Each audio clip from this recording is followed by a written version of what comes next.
কলকাতায় জালে রাজস্থানের গোদারা গ্যাংয়ের 3 শার্প শুটার। 7ই অক্টোবরের ঘটনা, জিমে ঢুকে শুট আউটের ঘটনা। একেবারে ব্যবসায়ী ঝাঁঝরা হয়ে যায় এবং জালে গণপত ও মহেশ গুর্জর। আরো ডিটেইল আপডেট জানাতে পারবে এই বিষয় এখনো পর্যন্ত কি জানা যাচ্ছে? প্রকাশ রয়েছে আমার সঙ্গে, আরো ডিটেইল জানাবো, প্রকাশের কাছ থেকে জানতে পারবো। তবে তার আগে একবার 7ই অক্টোবর সেই ঘটনার দিকে ফিরে যাই। দেখুন সেই ছবি দেখাচ্ছি আপনাদের।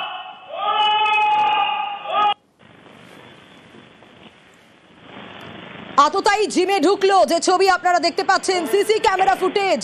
রাজস্থানের কুচামানেরই এক জিম, সেই জিমে আততাই ঢুকলো এবং তারপর দেখুন কি ভয়ঙ্কর ঘটনা, গুলি চলার শব্দ পাওয়া যাচ্ছে। দেখুন বাকি যারা ছিলেন জিমে তারা রীতিমতো ভয় পেয়ে যান।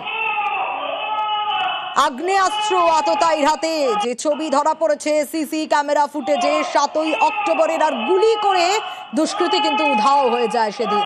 7ই অক্টোবরের সেই হার হিম করা ঘটনা, জিমে শুট আউটের ঘটনা। আর এবার কলকাতায় জালে রাজস্থানের গোদারা গ্যাংয়ের 3 শার্প শুটার। এখনো পর্যন্ত কি আপডেট পাওয়া যাচ্ছে? প্রকাশ আরো ডিটেল জানাতে পারবে এই বিষয়। প্রকাশ, अभी तक क्या अपडेट है, क्या जानकारी मिल रही है? पूनम, जो तीनों आरोपी को पश्चिम बंगाल पुलिस ने देर रात गिरफ्तार किया है, उन सभी तीनों आरोपियों ने कुचामन शहर के अंदर एक व्यापारी की गोली मारकर हत्या कर दी गई थी। वहीं उनमें से एक आरोपी जुबेर अभी भी फरार है।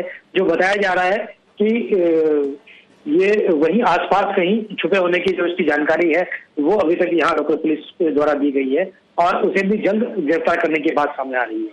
जी শুক্রিয়া। অবশ্যই আমাদের নজর থাকবে এবং যে আপডেটের দিকে আমরা নজর রেখেছিলাম আরো ডিটেইল জানাবো দর্শকদের। আর কলকাতা থেকে গ্রেপ্তার রাজস্থানের 3 খুনি। রাজস্থানের ডিডওয়ানার কুচামানে জিমের ভিতর খুন ব্যবসায়ীকে, আর খুন করে কলকাতায় পালিয়ে আসে 4 শুটার। কিভাবে তাদের পাকড়াও করা গেল, কিভাবে তারা শহর কলকাতায় এলো, আরো ডিটেইল আপডেট জানাতে পারবে অনুপের কাছ থেকে, জানতে পারবো আমরা সেই সব। তবে তার আগে আরো একবার জানাই, কলকাতায় রাজস্থানের 3 খুনিকে পাকড়াও করা গেছে। রাজস্থানের ডিডওয়ানার কুচামানে, সেখানে জিমের ভেতর যে ছবি একটু আগে আপনাদের দেখাচ্ছিলাম, ব্যবসায়ীকে খুনের ঘটনা। আততায়ীরা রীতিমতো পালিয়ে যায় এবং ব্যবসায়ীকে খুন করে কোথায় পালিয়ে আসে তারা?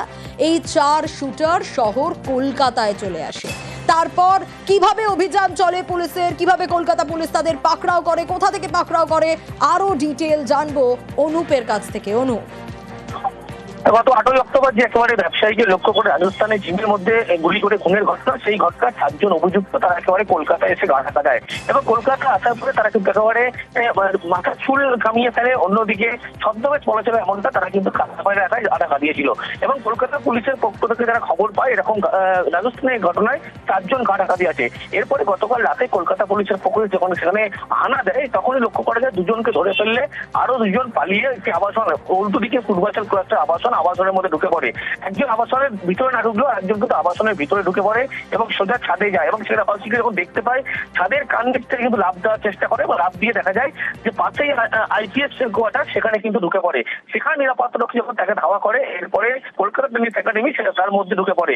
এরপরে একজনকে গ্রেপ্তার করা হয়, যদিও একজনের খোঁজে এখনো পর্যন্ত খোঁজ করা হচ্ছে। ইতিমধ্যেই রাজস্থান পুলিশের একটি টিম তারা কলকাতায় এসেছে, 5 দিন ট্রানজিট রিমান্ড পেয়েছে। আজকে রিমান্ডে নেওয়ার পরে কিন্তু রাজস্থানে নিয়ে গিয়ে তাকে জিজ্ঞাসাবাদ করা হবে। কিন্তু এই যে এখনো এক অভিযুক্ত যে অধরা, তার খোঁজে কিন্তু একদিকে কলকাতা পুলিশ, অন্যদিকে বেঙ্গল স্টেটের পক্ষ থেকে সমস্ত রকম সহযোগিতা করা হচ্ছে রাজস্থান পুলিশকে। তার কারণ এই যে ঘটনা, সেই ঘটনায় কিন্তু একেবারে যে যোগসূত্র উঠে আসছে, লরিং পুলিশের নাম উঠে আসছে এবং তাদের কিন্তু একেবারে এই ছত্র ছাড়াই ছিল, তাদের হয়ে কাজ করতে বলে এমনটা জানতে পারছে। এই ঘটনা ইতিমধ্যেই পুলিশের পক্ষ থেকে একজনকে ইতিমধ্যেই খোঁজ করা হচ্ছে, সঙ্গে স্টেটের পক্ষ থেকেও যে অভিযুক্ত ফেরা তার খোঁজে কিন্তু ইতিমধ্যেই খোঁজ চালানো হচ্ছে। বেশ, অবশ্যই আমাদের নজর থাকবে অনুপ।